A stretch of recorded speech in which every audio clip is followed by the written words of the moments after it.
Hey, you stink skinks, and welcome back to another episode of 90 Day Fiancé, The Last Resort. This week is episode 7. As usual, they start off where they left off last week. Sophie's in the middle of sharing her feelings with the group, and Natalie is being quite disrespectful, interrupting her with her cackling. Now, for some reason, the therapists decide that they're not going to step in and try to control the situation or get her to calm down. So Julia feels like she needs to step in and stop the situation. She's going in telling her that she needs to stop making everything about herself, saying that the group therapy is for everyone. It's not just about her. And Natalie is still just laughing. Now Natalie decides she's gonna ask to speak up, and the therapist allows her to. So Natalie goes back to the whole boat contest, saying that she was attacked and she was bullied. And Sophie steps in and is like, "You're just being so disrespectful." And then Natalie is like, "I'm sorry, did I interrupt?"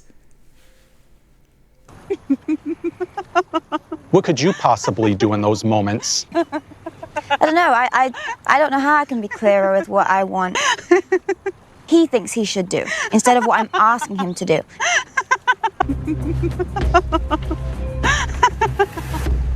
But Sophie's like, yes. Natalie, again, the victim, she's like, "Okay, I take it. I will accept the disrespect." Now the therapist can see Josh is hiding his head in his hands, so he asks him what's up, how he's feeling, and for some reason, instead of Josh bringing up everything that just happened in that situation, he goes back to the boat thing and he's like, "Oh yeah, we had great teamwork, like I'm proud of her, we won the contest." Like, oh, he was like supporting her, and I'm like, out of all the times, especially when you have the two therapists here, I would have brought it up. Like, she does this a lot. I don't know how to control this woman.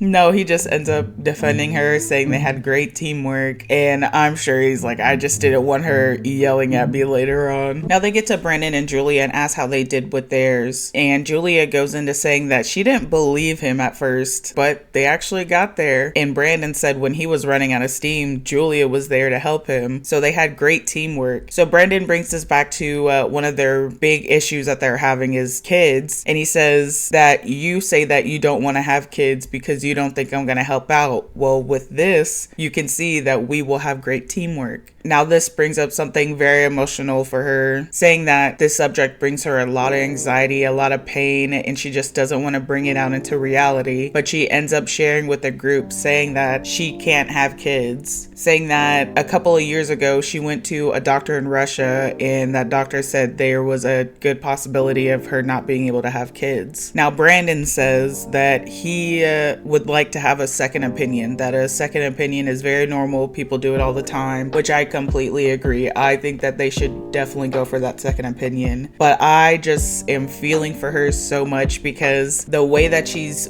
feeling about it, it's not just the "I just can't have," it's like a whole thing. She's saying that she doesn't even want to go to the second opinion because she doesn't want to hear it for the second time, hearing from somebody that she can't have kids. And then on top of that, she feels that if they do get that second opinion and she can't have kids, then Brandon is going to leave her. This is one of those things where we hit a rock, but we can work together and we can get around this. But And if I'm we here go to into help. doctor, if doctor say no, That could be the possibility. you're gonna leave me.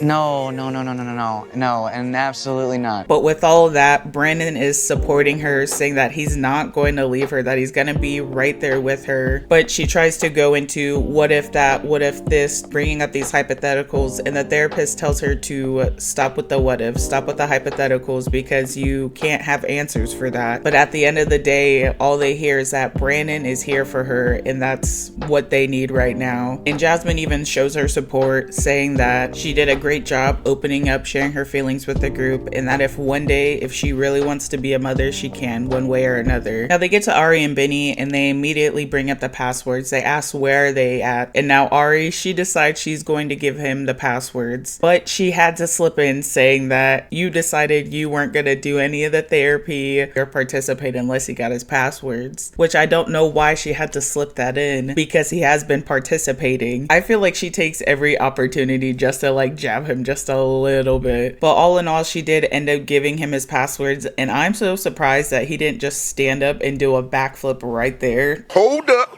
Wait a minute. Something ain't right.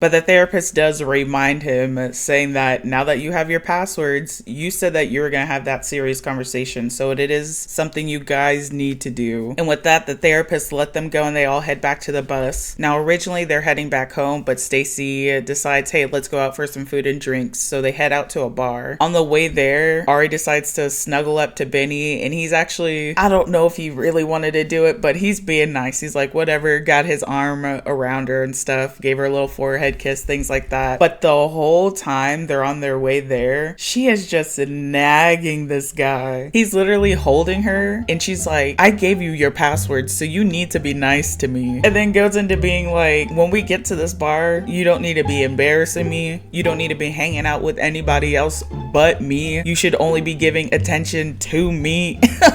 And then they pull up and the other bus pulls up next to him and he's trying to wave to the other bus and he accidentally like bumps her in the face a couple of times. And she's like, this is exactly what I'm talking about. You're embarrassing me. I did what you asked, so at least you can be nice, okay?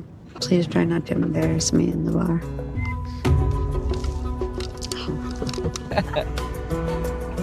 That's what I'm talking about. Like, just tonight, just spend some time with me. Now they walk into this bar and this bar is covered in dollars and literal heads on the wall. Like, it's like one of those little in the country, like off to the side bars. And freaking Brandon and Gino are going in there asking for like old fashions, Manhattans, mojitos. And they're like, we don't have any of this stuff.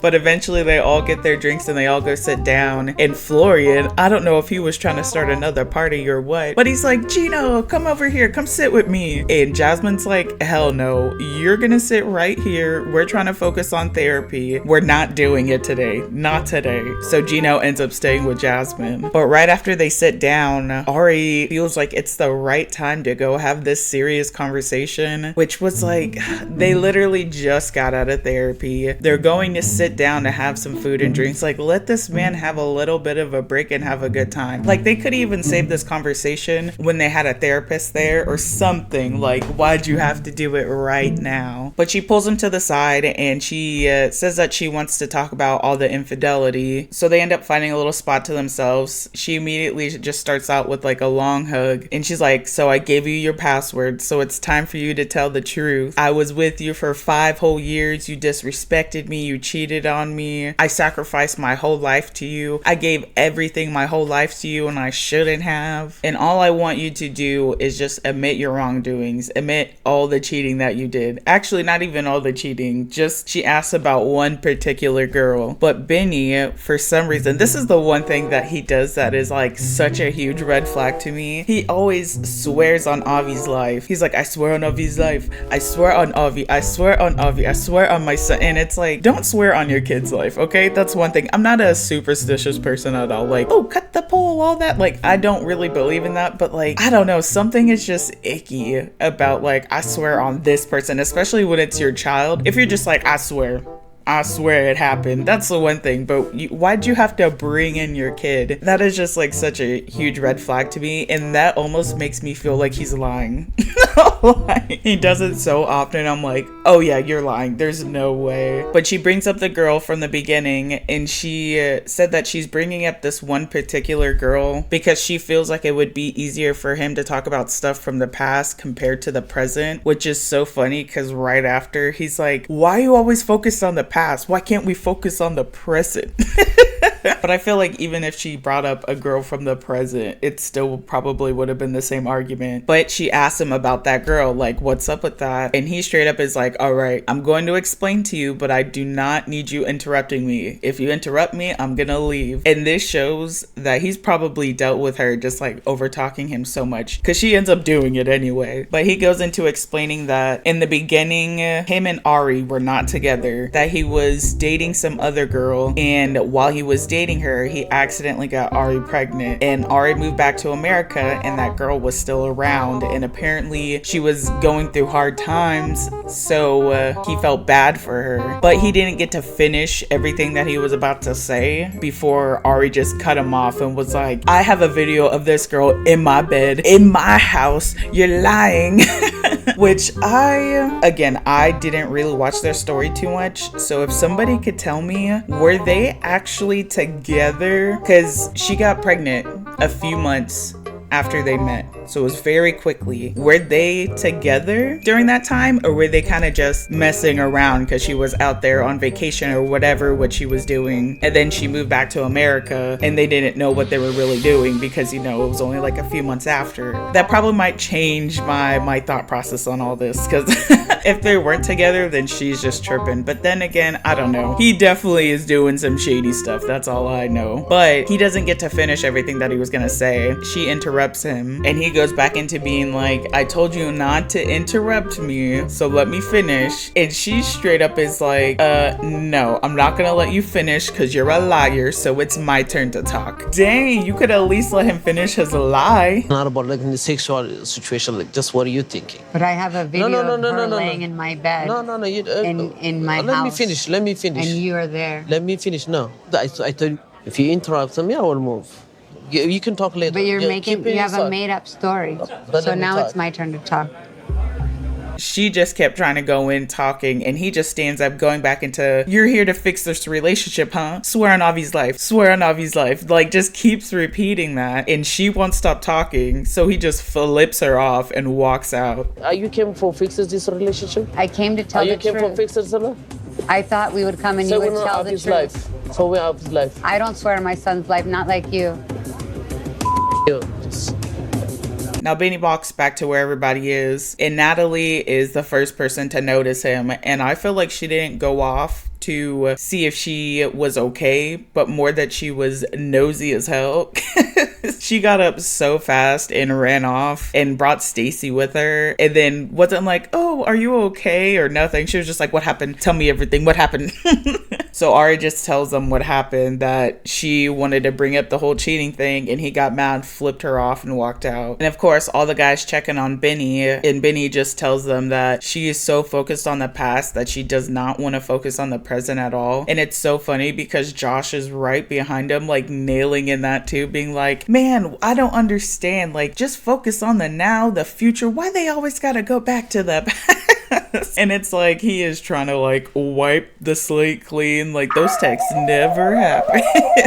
Like, But in for order so for many this years, to work, you have to go move forward from Yeah. right now. You have to, like, we have to Exactly. You know what I'm saying? acknowledge if you the have past, problem, we like did if you it, have let's move on. But they end up cooling down the situation with Jasmine teaching Brandon how to dance right before they get kicked out. Now we go to the next morning and the couples are just hanging out in their rooms, and Julia just gets off the phone with her mom. But Brandon ends up coming in, and Julia lets him know that she talked to her mom about the whole doctor's visit in Russia, and she said that her mom even agrees with Brandon, saying that they should get a second opinion. So she decides she's going to compromise with Brandon and go ahead and go see a doctor about it all. And she even says that the therapy is really helping them, that she's happy that they're getting this therapy. So it at least is helping somebody. But she does go back into saying that she's really scared that Brandon will leave her if they aren't able to have children. But he locks it down. He's like, I am not leaving you. I love you so much. I am not going anywhere. Now we go into Jasmine and Gino's room, and Jasmine is about to head out to the pool, but she wants to show her fit off to Gino at first. And she's like, look at Gino, look at how good I look. And Gino, another opportunity, but he does not like Jasmine. I don't know why he keeps stringing her along. He does not even like her. But he looks at her bathing suit and he's like, oh, nice. Hawaiian style.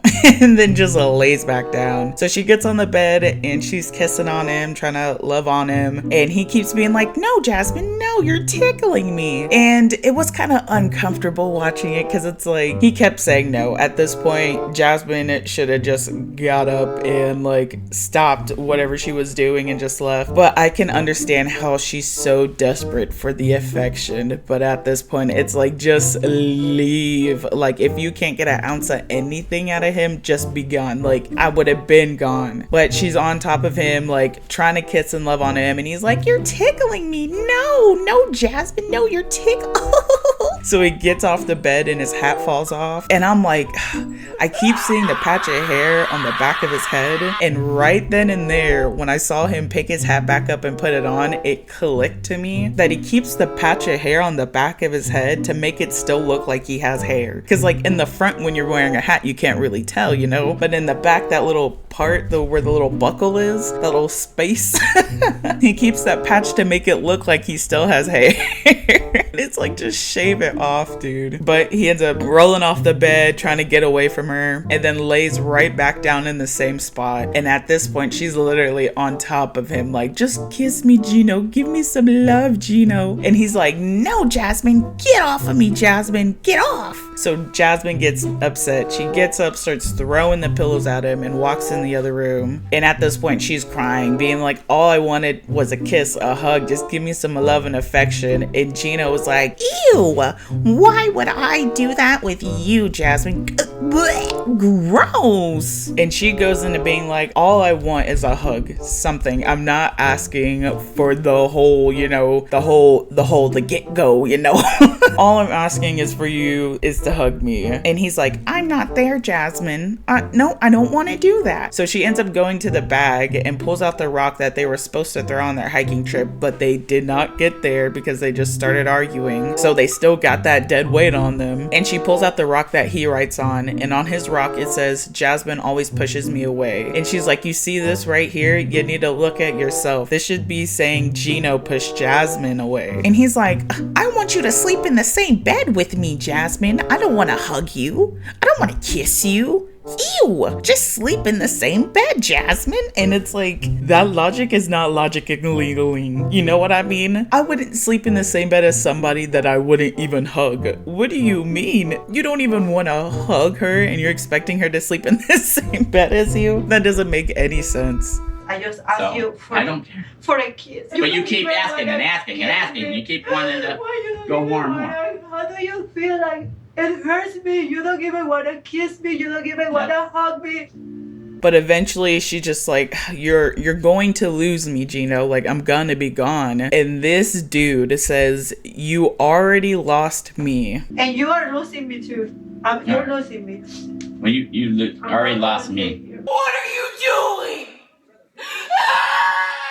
Why do you keep dragging her along? Why haven't you stopped the marriage? Why won't you let her go and, you know, have an open marriage? Like, why won't you let her do those things if you're not gonna actually give her those things? Like, none of it makes any sense to me. But Jasmine herself says the only way that they're gonna save this marriage is if they open it up. And at this point, she came here and she's fighting so hard for this marriage. And there's no way at the end of it that Gino's gonna say that she didn't try, because at the end of the day, she's the only one that's trying. Now we get to Natalie and Josh's room, and today they actually get to do their schmex therapy. The therapist arrives and she starts pulling out paintbrushes and the syrups and things like that. So they're going to be doing the same exact thing that all the couples got to do. And Natalie's so excited. She keeps using analogies. Like a child before Christmas.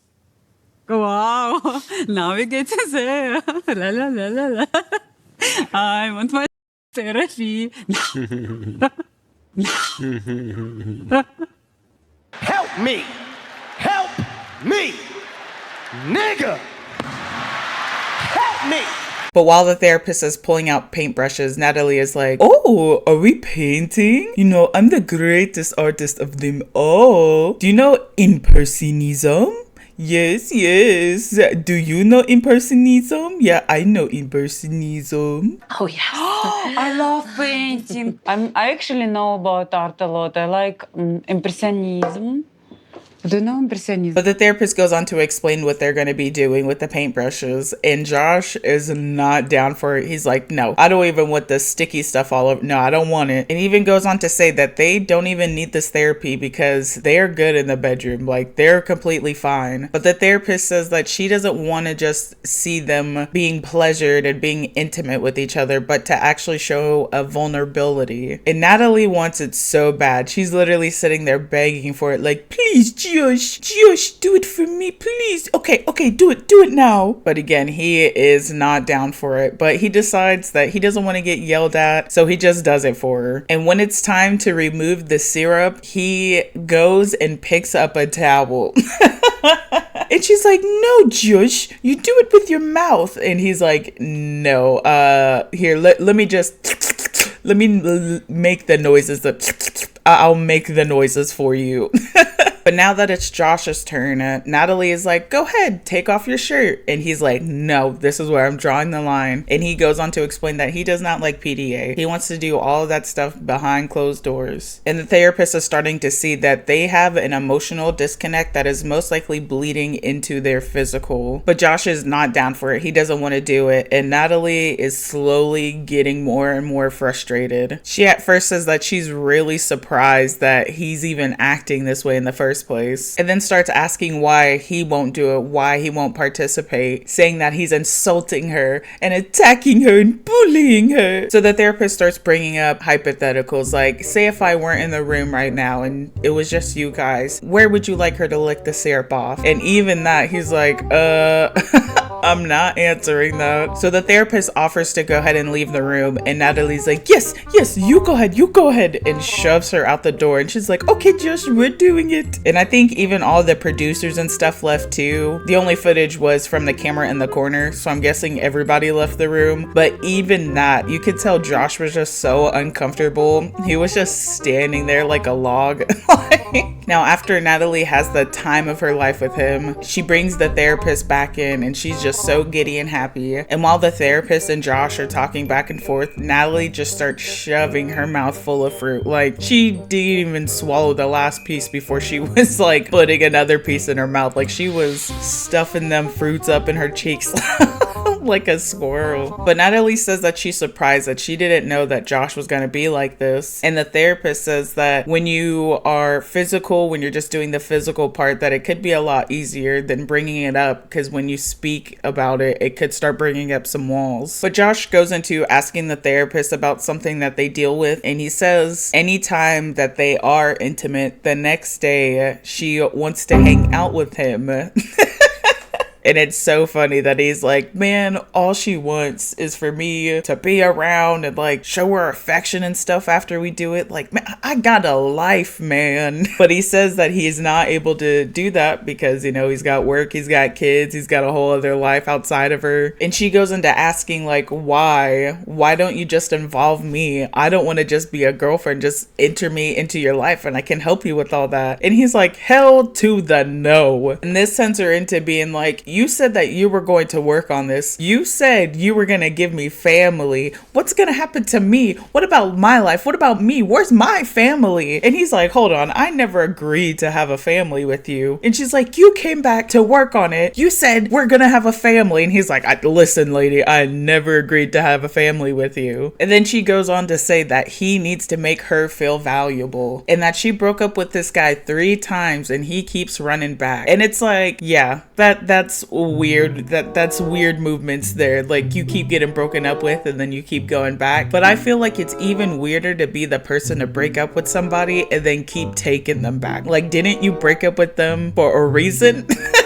So it's even weirder on her part that she keeps taking back a guy that keeps being like, yeah, baby, I'm gonna work on it. And then nothing changes. It's been 3 years of what? The same stuff. I feel like it's a little bit more weird on her part. And then she goes on to keep comparing things, being like, I deserve time. I do. Even Donald Trump has time for his wife. Come on. And he's million times busier than you. But she goes in and being like, you came here to work on it, right? What are you doing here? Who am I to you? What are we doing? And he's like, that's what we came here for. And then she's like, then what are you here for? Who am I? Who am I, Josh? And this therapist actually de-escalates the situation, unlike the 2 other therapists. It just took her to calm down Natalie. Not even, well, I guess kind of in a way calming down Natalie, because she was up here and she came down here, but she was still insulting him. She's like, you're an asshole, Josh.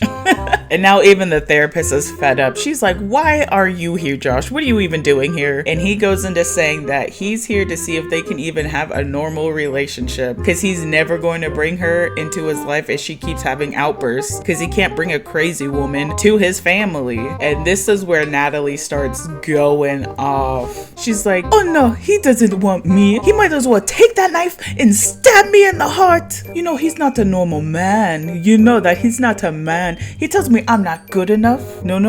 He tells me I'm not the fattest, the prettiest, the cutest. Josh, you insulted me. I cannot give you. Maybe like, just that you take extra knife time. and kill me. That's it, and die. Normal man. would not make me feel insecure. He just wants to insult me, says that I'm not good enough. It's not true. And every time when he insults me, it goes like this.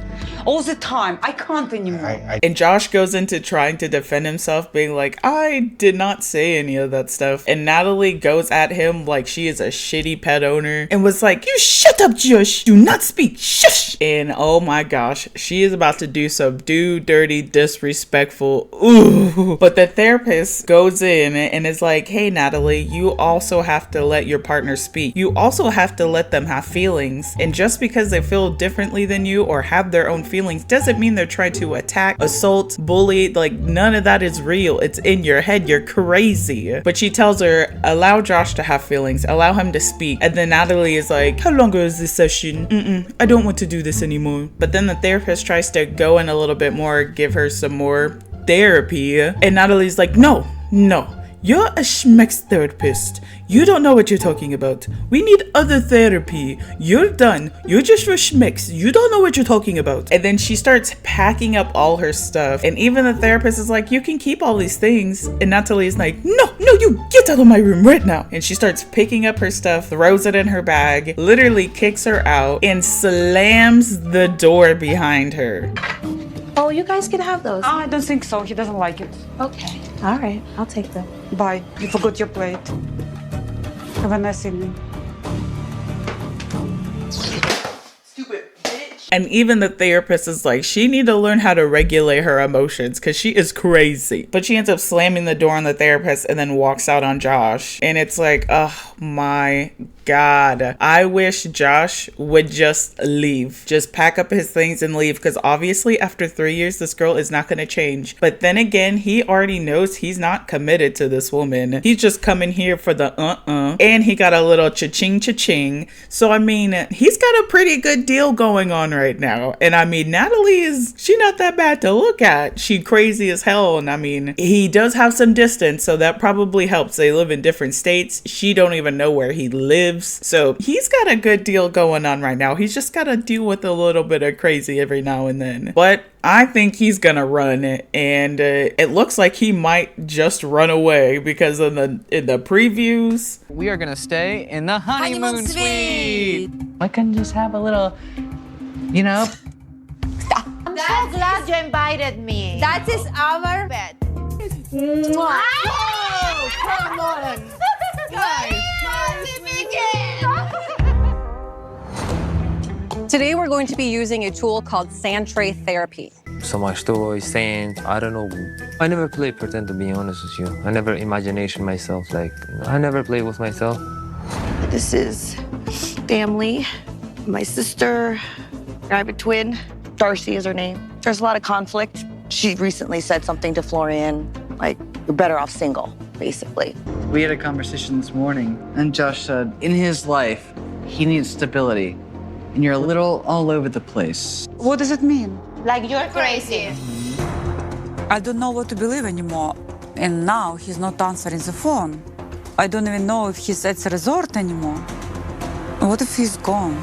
And that was the end of this week's episode. And so far, we're 7 episodes in, and it seems like the only person that got anything, even a little tinge of anything out of this whole entire thing, is Julia and Brandon, with the compromising on the doctor visit. Like, they're just an inch closer to, maybe not even inch, probably a good chunk closer to repairing their marriage. But if you guys have been watching this far with me, you might as well hit that like and subscribe, because I'm taking it to the end, because I need to see who's gonna hit the commitment ceremony. It's honestly up in the air right now. I have no clue, and I'm usually pretty good about guessing who's gonna get to the end of things, you know? If that makes any sense. But as always, thank you guys for coming and watching. It's always appreciated. You guys have a beautiful day. Bye.